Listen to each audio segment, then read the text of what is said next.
BD5 Pilot with you out at the Hillsboro hangar on a Saturday afternoon, and I'm just futzing around with wiring ideas and some layouts, measurements I'm going to need, and the fuel system. You may recall I have an earlier video that tells you why those two holes are in the side of the cockpit there, and then that group of holes there that goes through that bulkhead that dealt with the earlier fuel system. That was the plans-built system that BD originally designed, and it utilized this manual valve that then tied the left and right tanks into that long rod that came up into the fuselage. It was not very good looking, and it just felt a little flimsy for use. And from my reading, I found out that that system leaks quite a bit. From some of my earlier experience with experimental aircraft, the fuel valve I really like comes from Andair, and it's a very nice positive movement system that has a lock to keep you from accidentally turning the fuel system off. And that is what I would like to install into this aircraft, the problem being the where to install it. And for the first time ever, I'm actually strapped in to this aircraft with that 5-point harness. And while it holds me in place, it's snug. So now comes the matter of where would I put a fuel switch, a valve to reach and conveniently get at. Plans built position, you know, if you really pulled your shoulder and your elbow back, you could kind of get to this little edge and maybe operate the switch, but it really felt flimsy. It did not feel good. And of course up here we've got throttle, we've got trim.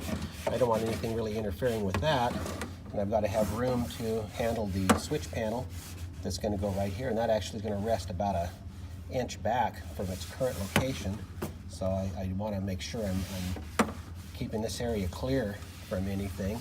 We get to the other side, and this is where I've got my stick and my controls. And this area, I really want to make sure absolutely nothing really interferes with this action, and that I can get to this area to deal with the switches without interfering with the control here. So the problem is now, where would you put a switch?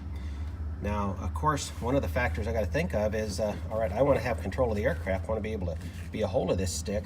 So can I have something that the left hand operates? So one of my thoughts was if I could reach back behind here and operate a switch that was back underneath that elbow. But the concern I have with that actually has to deal with the control rod for the ailerons and the cables that deal with the elevator. And once again, I don't want anything interfering with those. So there's actually quite a bit of hardware when we get back into the engine compartment that deals with that, that's on the right side of the aircraft. That leaves us with this left side, which I lift the elbow up, and I could reach back there and get to that region. So reaching back with my right hand and being able to turn a switch back and forth. So now it's a matter of, can I ergonomically make that work to where I don't get bound up in my seatbelt mechanism and have a switch that conveniently works and doesn't accidentally have me turning the fuel off. So if this area ends up being my choice for mounting that, I need to be able to install the handle itself and angle it, and then run a rod back to the back where I would actually have the fuel valve itself. Now that does allow me, if you look down through the center of the view right there, that's where the wing attachment point is for the fuel, and then we could come through that little hole that you see and run that back into the pump. I need to, or the valve. I need to run some line though and bend it correctly to negotiate this area without interfering with the flap mechanism.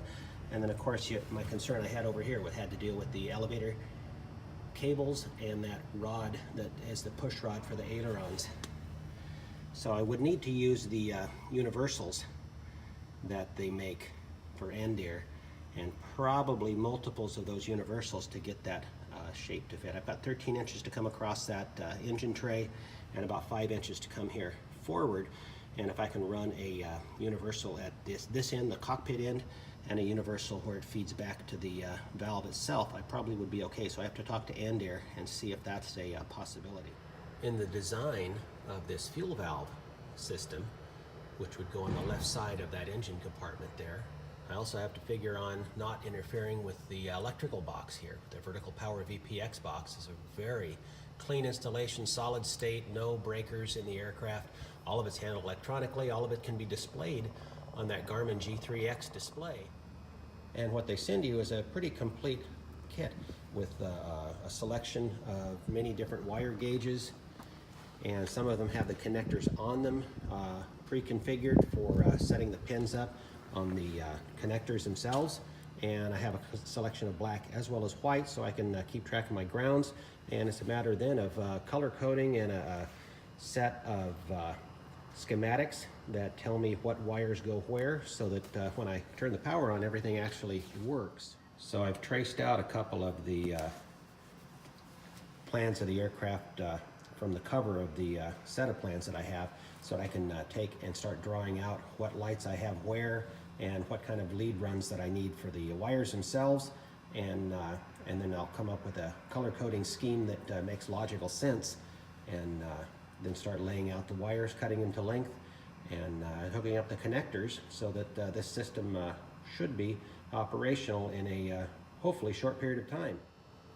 The website for Vertical Power also has a program that allows you to lay out your electrical system and anticipate what gauges you need, how long the runs are, and what kind of program you need to do. Unfortunately, there's a lot of other users that have programmed things into that, and I can go and search what kind of settings they used for their applications. And a lot of the Vans aircraft have used this system, and that'll allow me to plan this system in a fashion that it works the first time, not a bunch of trial and error. For right now, I'm going to head home and start working on that wiring schematic, and then Monday I'll be talking with people at Andair to see what their thoughts are on the fuel system. BD5 Pilot is out for now.